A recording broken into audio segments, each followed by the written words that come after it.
Hey everyone, Jonathan here. Wanted to talk to you about cancel culture. Um, I want to consider this a public service announcement. I recently had someone um, half heartedly threaten to cancel me. Um, this goblin of a girl um, talked about how she wanted to assemble a team of women, a coven, if you will, and go around and look for men to cancel them. Now, obviously, there's a lot of resentment and bitterness and pathological neuroticism that's going on in that. But I want to give a public service announcement to anyone who thinks that that's a good idea. Um, Real men like me, we mitigate our existence online and we segregate it and we construct our lives in a way to where it is protected and separate from the internet. Men like me cannot be canceled. Um, doesn't matter what you find online, it won't keep real men from living their lives, from having jobs, and from maintaining important relationships that matter. However, um, you know, there is the slim chance that someone, such as this resentment filled, evil, bitter little goblin of a human, might be able to slip past your defenses and cancel you or me. Um, Here's the reality of that. If you want to play in the cancel culture game, let's say that you get everything you want short of that guy offing himself. You know, for whatever reason, he said something online that you didn't like, whether he said it to you or not, doesn't matter. You know, let's say you go after that guy and you get him canceled.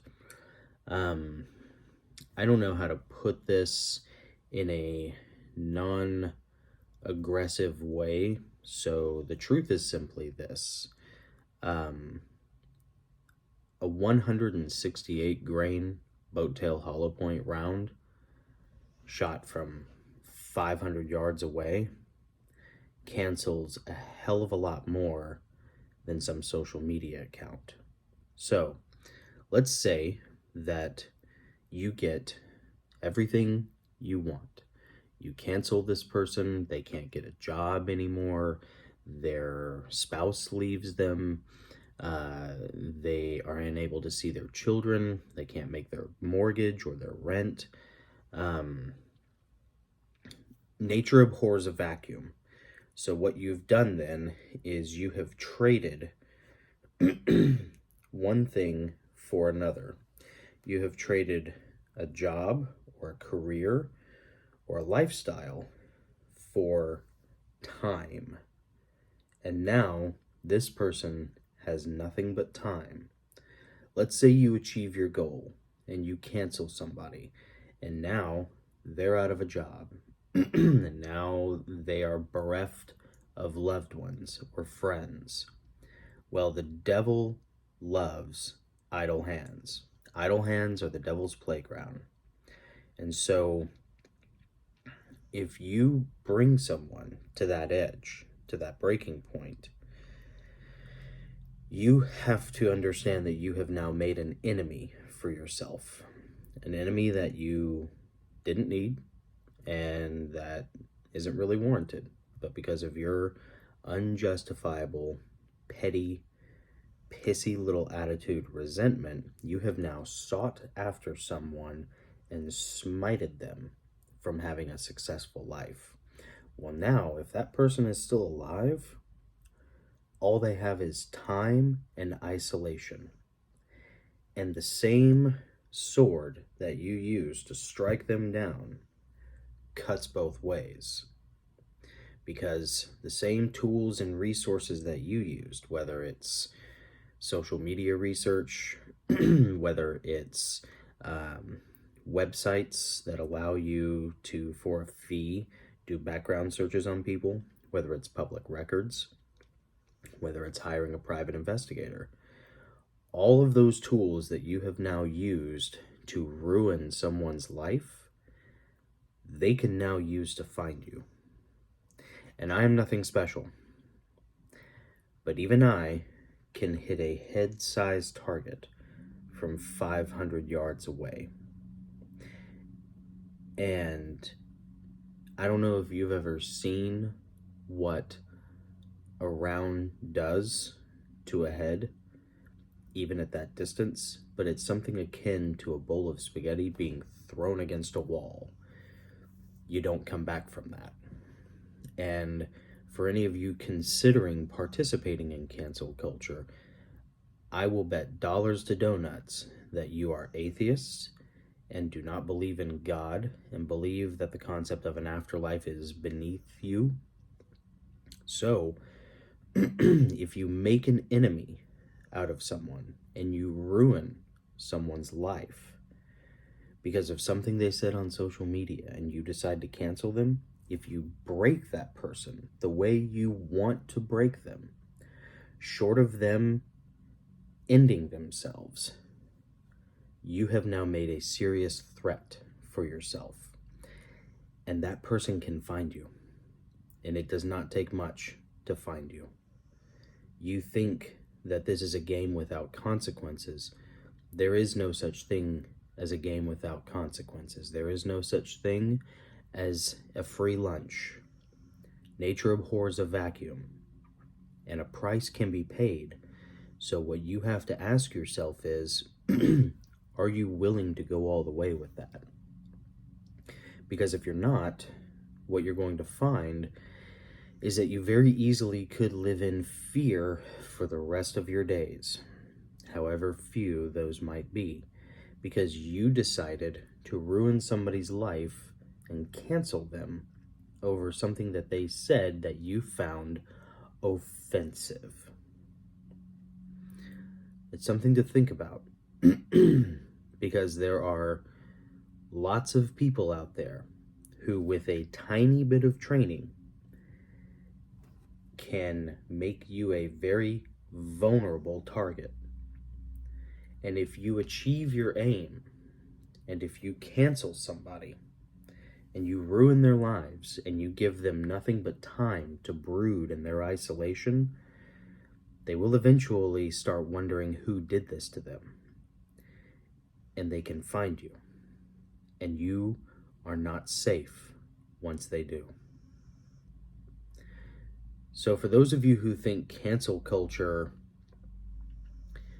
is something that you should participate in, you should think long and hard about what the consequences of cancel culture can be.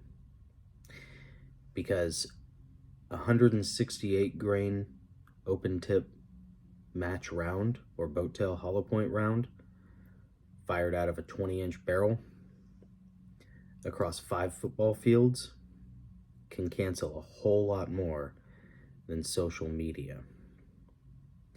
And you think you can get away with it, you can't get away with anything. And it is something that you really, really need to take into consideration. Because at best, you will eliminate some dude's ability to operate online anymore. Big deal. Whatever. For most of us, who cares? Kill this channel, I'll create another one. It's whack-a-mole. You know, it's Obi-Wan Kenobi. But if you do more than that, which is what you want when you participate in cancel culture because of your vindictiveness, because of your pettiness, what you can get is some very serious real life consequences that you will not come back from and you cannot protect yourself against. The irony is that in your mad, vain, petty, insecure, pathetic grab for some sort of power over life and some sort of vendetta against the patriarchy or against a certain type of person, what you end up doing is making yourself so vulnerable that you are now powerless. And that's kind of how Satan works, is that he will, in a Mephistophelian arrangement, a Faustian bargain, dangle the contract in front of you, and the second you sign in blood, what you think you're getting is nothing compared to what you're giving up. And in case you think that men like that don't exist, here's something to consider. The lowest IQ for admittance into the military is, if memory serves, 87. Okay? Mongoloid territory. And within the military, it is generally a meme, a stereotype, if you will, that the dumbest usually get shuffled off to the infantry. Well, when you're in the infantry, they teach you to shoot an M16 at an effective range of 600 yards. It's at 6 football fields. Go to your local high school or your local university, look at a football field. Now, multiply it by 6. That's how far they teach these Mongoloids how to shoot. Okay? And those are the dumber ones. Now, we've all known people in the infantry who are far smarter than we are. I am no exception. But that is the lowest bar. And when you are doing a threat assessment, you have to bracket what's your hard deck and what's your cap. What is your hard deck? What's your lowest possible threat that you have to face? And then what's your cap? What's your highest level threat that you have to face? Well, that lowest level threat that you have to face can take you out from 6 football fields away. You think you're safe anywhere? I would caution you, whoever's watching this, if you think it's a good idea to cancel somebody to ruin their lives, you might be biting off a lot more than you can chew. And you won't know it until after you've done the damage.